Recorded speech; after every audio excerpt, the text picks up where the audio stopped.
nakarating lang naman ako dito na hindi ko talaga inaasahan. At alam nyo ba, at ako ay nakapambahay lamang kasi may usapan kami ng asawa ko. Hello everyone! Welcome to my vlog ulit! Gabi lang naman, nag-uusap kaming mag-asawa na kailangan bukas ay makahanap kami ng maparkingan ng aming motor.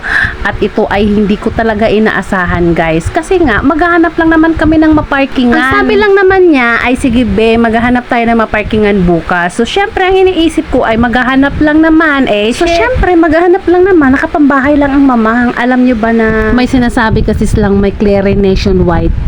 So, ayun dyan guys, ay nasampulan po kami. So, kailangan po ay hindi na po yun mauulit. Ganun talaga siguro, kailangan masampulan bago maghanap ng paraan. Eh, syempre, Pinoy tayo. Piliin mo ang Pilipinas. So, ngayon, magtatanong kayo kung anong nangyari. Eh, syempre, sasabihin ko naman din dito sa video na ito kung anong nangyari. Natikitan lang naman ang person ng illegal light. Ay, sorry. Illegal parking po yon guys, at saka obstruction ng mga etc.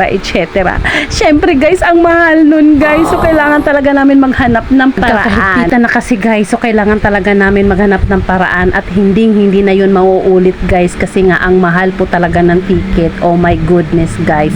So ito na nga guys, no, nagulat ako at nang nakita ko ay nasa Kainta na pala kami at Antipolo na. Ang sabi ko sa asawa ko, saan ba talaga tayo siguro pupunta? Nakita na rin ng asawa ko yung pagbumuka ko guys, na na-stress na ako. So, siguro naghanap siya ng paraan. Ay, kinikilig naman ako dito. Naghanap siguro siya ng paraan para ma-refresh yung utak ko. So, ito guys, nandito pala kami ngayon sa Hinulugang Taktak. So, nakarating pala kami dito sa Antipolo guys, no?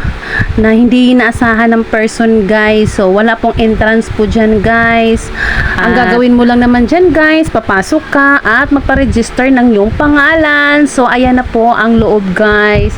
Sobrang nakaka-relax po. Ang sabi ng asawa ko ay aakyat daw kami dyan. Ang sabi ko ay tignan po natin. At ako'y nakakaano na. At ako'y nakakaramdam na ng kaba guys. Isa lang naman ang sinabi ng asawa ko, sige, kape pa more. Mahilig kasi siya sa mga ano guys, mga adventure.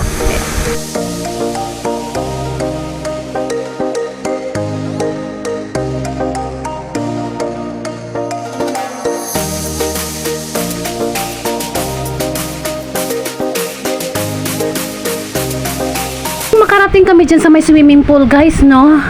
Nakikita ko, ay hindi pala, naririnig ko pala guys na bawal po pala dyan ang decolores na damit po. Kailangan po pag babae ay nakaputi lang. O, ang lalaki pwede naman daw maghubad, ang babae ay bawal. Ay wala nga naman, maghubad kami mga babae. So, ayan guys, may oras ata dyan ng swimming pool. So, nandito tayo sa pinakaayaw ko guys, no, na wala naman talaga akong choice, no, na kailangan ko talaga siyang akyatin guys, na apakahabang hagdanan guys, pa-exit po yan guys, kasi nga, nakaramdam po ng gutom ang person po.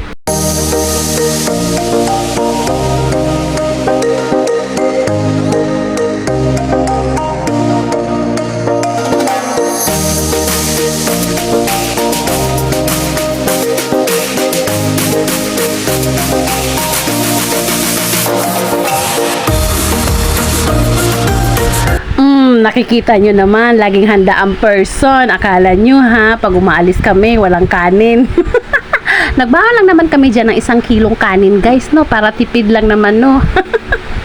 While maghahanap ng parking, o pinagandaan lang talaga to ng asawa ko na pupunta siya dito na wala akong kaalam-alam. So, pagkatapos namin kumain guys, ay bumalik kami doon sa may Hinulugang Taktak. At sad to say po, nag-close po sila ng dahil sa ay umuulan po. Ganun po talaga siguro kapag umuulan ay sinasarado nila. Siguro for safety lang din po. So, buti na lang nakapag-video-video ako sa loob. So, ang sabi ng asawa ko, punta daw kami sa iba. Doon daw sa Cloud9.